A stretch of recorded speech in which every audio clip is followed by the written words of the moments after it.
राजस्थान के इतिहास के पन्नों में अनेक प्रेम कथाओं का वर्णन मिलता है, लेकिन आज मैं आपको महेंद्र और मूमल की वो सच्ची कहानी सुनाने जा रहा हूँ जिसको सुनकर कई दिनों तक इस कहानी को आप भूल नहीं पाओगे। ये कहानी राजस्थान ही नहीं पूरे भारत में वर्णित प्रेम कहानियों में से सबसे अधिक प्रसिद्ध कहानी है। तो आप इस वीडियो में आखिर तक इस सच्ची कहानी में मेरे साथ बने रहिएगा और ये वो सच्ची कहानी है जो आपके शरीर में सिरहन पैदा कर सकती है। कहानी की शुरुआत होती है राजस्थान के पश्चिमी क्षेत्र में बसे अमरकोट से, जो वर्तमान में पाकिस्तान में स्थित है। उस वक्त इस अमरकोट का शासक था राजकुमार महेंद्र, जो बड़ा ही पराक्रमी राजा होने के साथ दिखने में ऊंची लंबी कदकाठी का बड़ा ही सुंदर राजकुमार था, जिसके चेहरे पर सुंदरता का एक अलग ही तेज था। और इसी सुंदरता ने शायद इस कहानी को जन्म दिया, जो इतनी दुखदायक थी कि इसके बारे में लिखते वक्त शायद इतिहासकारों के भी हाथ कांप उठे होंगे।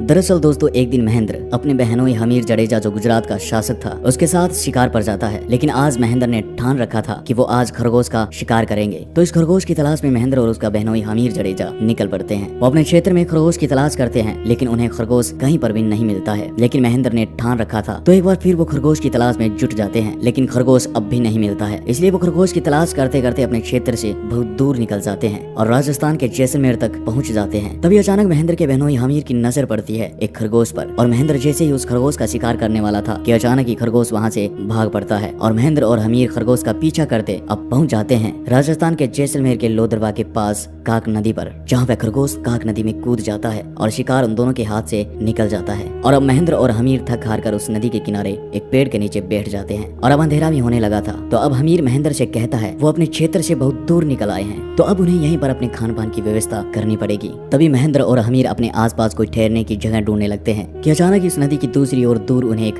खूबसूरत महल दिखाई देता है। और अब वो दोनों नदी पार कर उस महल तक पहुंच जाते हैं, जहां उन्हें पता चलता है कि ये महल और किसी का नहीं बल्कि लोदरवा की राजकुमारी मूमल का है, जिसकी खूबसूरती के चर्चे दूर दूर तक के क्षेत्र में फैले थे। वो इस महल के पास पहुंचते हैं तो देखते हैं कि महल गुलाब के फूलों से सजा पड़ा था। भव्य इमारत, चारों तरफ पहरेदार, आसपास सेवक सेविकाएं खड़ी है और इस महल के चारों तरफ रौनक छाई हुई है। इसके बाद महेंद्र महल के सेवकों को अपना परिचय देता है और बताता है कि वो अमरकोट का राजकुमार महेंद्र है और ये गुजरात के शासक हमीर जडेजा है। हम शिकार के लिए आए थे, लेकिन रास्ता भटक गए हैं और अब हम आपके यहाँ रुककर खान पान और विश्राम करना चाहते हैं। अब इसके बाद द्वारपाल उन्हें महल के अंदर ले जाते हैं और उनका खूब सत्कार किया जाता है। उनके विश्राम की और खान पान की व्यवस्था की जाती है। अब महेंद्र और हमीर भोजन करने के पश्चात वहाँ से अमरकोट रवाना होने की तैयारी करते हैं। लेकिन जैसे ही वो जाने लगते हैं तो एक सेवक राजकुमारी का संदेश लेकर उनके पास पहुँचता है और कहता है कि राजकुमारी मूमल आपसे मिलना चाहती है, लेकिन एक साथ नहीं, अलग अलग। तो अब राजकुमार महेंद्र अपने बहनोई हमीर से कहता है कि आप बड़े हो तो राजकुमारी से मिलने पहले आप जाइए। अब हमीर राजकुमार से मिलने के लिए उस कक्ष की ओर जाने लगता है जिस कक्ष में मूमल रहती है। लेकिन हमीर उस कक्ष में जाने वाले गलियारे में प्रवेश करता है तो हमीर को कक्ष का रास्ता बड़ा ही विचित्र लगता है। अब हमीर जैसे ही कक्ष की ओर थोड़ा आगे बढ़ता है तो वह देखता है कि सामने उस रास्ते पर बाघ, शेर और मगरमच्छ जैसे अनेक खतरनाक जानवर थे। और ये देखते ही हमीर तुरंत ही वापस मुड़ जाता है और आकर महेंद्र को बताता है कि ये कैसी विचित्र महिला है जिसने अपने पहरेदार के रूप में खतरनाक जानवरों को रख रखा है। यह सुनते ही तुरंत महेंद्र कहता है कि मैं जाऊंगा उस राजकुमारी से मिलने जिसने अपनी सुरक्षा के लिए इन खतरनाक जानवरों को रखा हुआ है। और इतना कहकर महेंद्र हाथ में तलवार लिए राजकुमारी मूमल के कक्ष की ओर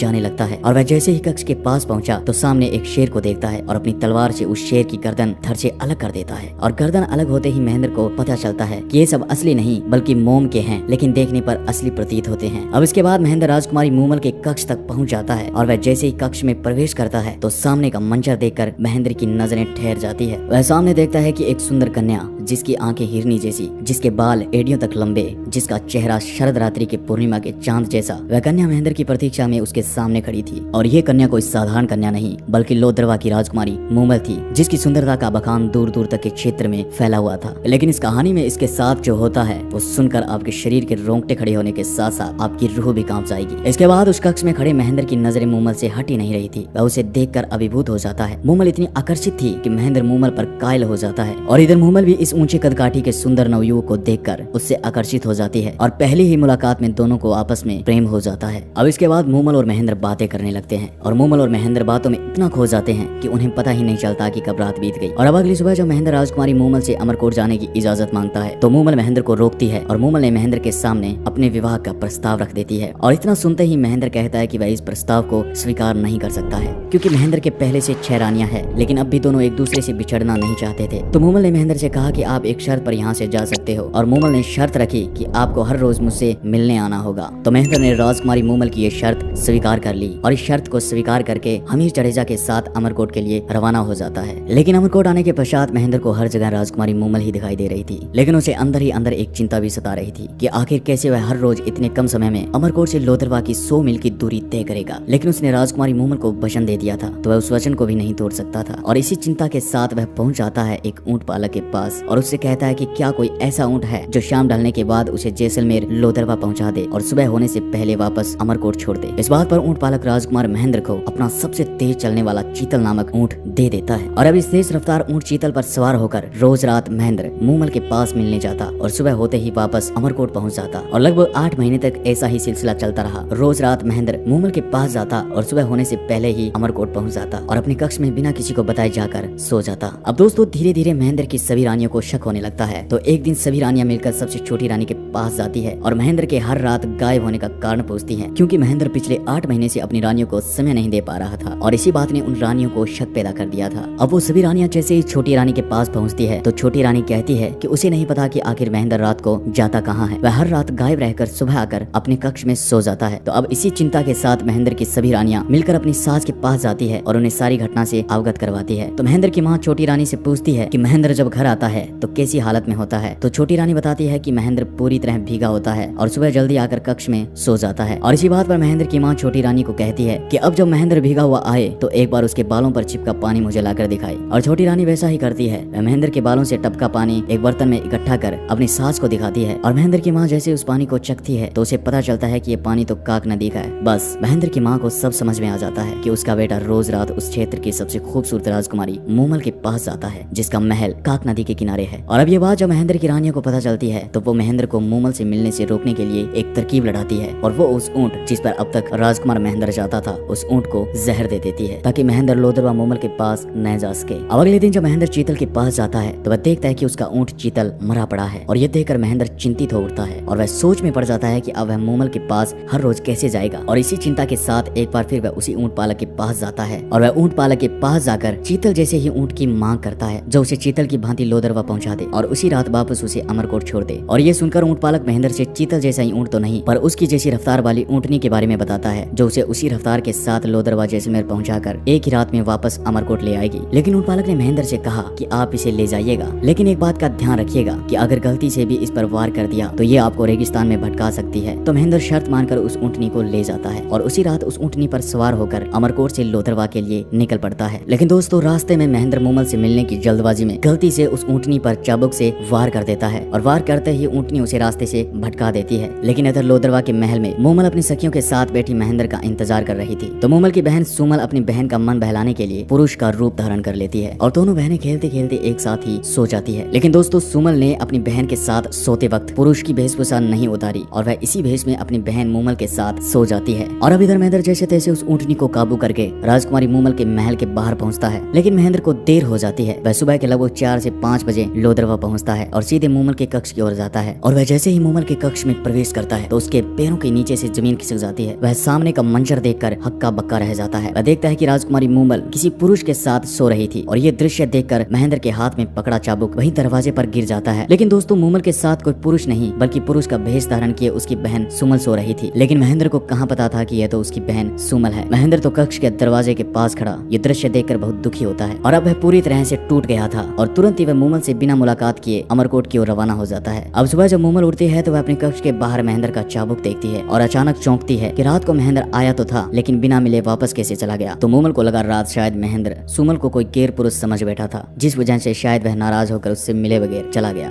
और अब इधर अमरकोट पहुंचने के बाद महेंद्र के मन में मूमल के प्रति हीन भावना पैदा हो गई। वह अब जितना मूमल से प्रेम करता था उतनी ही नफरत करने लगा था और धीरे धीरे उसकी नफरत इतनी बढ़ गई कि महेंद्र ने अब ठान लिया कि वह अब कभी मूमल से नहीं मिलेगा। लेकिन दोस्तों आगे जो इनके साथ होता है वो बड़ा ही भयानक था, बड़ा ही दुखदायक था। अब इधर मूमल महेंद्र के इंतजार में महल के दरवाजे पर अपनी नजरें बिछाए महेंद्र का इंतजार करती। लेकिन महेंद्र उस दिन के बाद कभी भी लोथरवा नहीं पहुंचा और अपनी रानियों के साथ अमरकोट में समय व्यतीत करने लगा। अब धीरे धीरे समय बीतता है लेकिन अब भी मूमल लोथरवा में महेंद्र का इंतजार कर रही थी और मूमल की इसी चिंता के चलते उसकी खूबसूरती निढाल होती गई। अब बीच में कई बार मूमल ने राजकुमार महेंद्र को खत भेजे लेकिन ये खत कभी महेंद्र तक पहुंच ही नहीं पाए। ये खत महेंद्र की रानियों तक ही सीमित हो गए। अब काफी समय बीतने के पश्चात राजकुमारी मूमल के सब्र की सीमा टूट जाती है और इसी के चलते राजकुमारी मूमल अपने कुछ सेवकों के साथ लोथरवा से अमरकोट की ओर प्रस्थान करती है महेंद्र से मिलने के लिए। और अब मूमल अमरकोट महेंद्र के महल के बाहर बाहर पहुंच जाती है और अपना पैगाम महेंद्र तक पहुंचाती है कि लोदरवा की राजकुमारी मूमल उनसे मिलने खुद आई है। महेंद्र तक ये पैगाम पहुंचता है, लेकिन महेंद्र को अब भी मूमल से नाराजगी थी, जिसके चलते महेंद्र पैगाम भिजवाता है कि महेंद्र का स्वास्थ्य खराब होने के कारण वह राजकुमारी मूमल से नहीं मिल सकता है। लेकिन मूमल को हर हाल में महेंद्र से मिलना था, जिस कारण वह रात्रिकालीन विश्राम वहीं अमरकोट में करती है।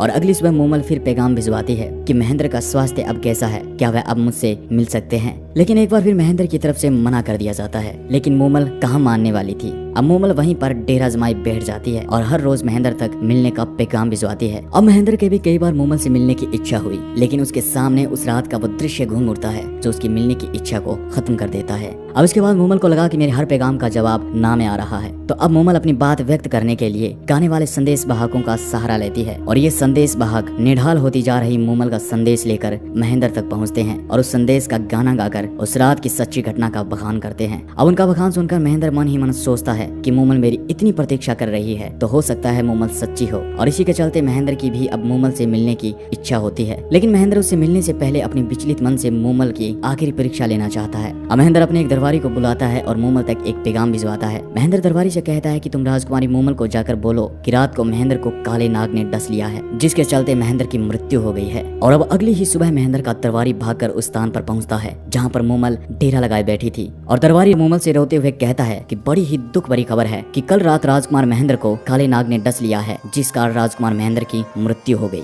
और जैसे ही ये शब्द राजकुमारी मूमल के कानों में पड़ते हैं, वैसे ही लोदरवा की राजकुमारी मूमल, जो अपनी खूबसूरती और हंसमुख स्वभाव के कारण पूरे क्षेत्र में प्रसिद्ध थी, वह ये बात सुनते ही जमीन पर गिर जाती है। और राजकुमारी मूमल को ये खबर सुनकर इतना बड़ा धक्का लगता है कि राजकुमारी मूमल वहीं पर अपने प्राण त्याग देती है। और दोस्तों, ये बड़ा ही दुखदायक था और वहाँ आसपास खड़े लोगों के आंखों में आंसू आ जाते हैं। और इसके बाद जब महेंद्र तक ये खबर पहुंचती है कि राजकुमारी मूमल जो आपसे इतना प्रेम करती थी, उसको जब आपकी मौत की खबर लगी तो वहीं पर उसने अपने प्राण त्याग दिए। तो दोस्तों, ये खबर सुनकर राजकुमार महेंद्र को भी सदमा लगता है कि उसकी एक परीक्षा के चलते उसको अपने प्राणों से भी ज्यादा चाहने वाली राजकुमारी मूमल ने अपने प्राण त्याग दिए। तो ये सोच कर राजकुमार महेंद्र भी मूमल के लिए पागल हो जाता है और पागल होने के कारण कुछ ही समय में राजकुमार महेंद्र भी मूमल की याद में अपने प्राण त्याग देता है। तो दोस्तों, ये थी राजस्थान की वो सच्ची प्रेम कथा जिसको वर्णन करते वक्त शायद इतिहासकारों की भी आंखें नम हो गई होगी। और दोस्तों, आज महेंद्र और मूमल की ये दुख भरी प्रेम कहानी जैसलमेर के लोदरवा के पास बने मूमल महल की दीवारें बयां करती है। तो दोस्तों, मिलता हूँ एक नई कहानी के साथ, तब तक के लिए अपना ख्याल रखिएगा और अपने चैनल को अभी सब्सक्राइब करने के साथ कमेंट बॉक्स में अपने गाँव या शहर का नाम लिखकर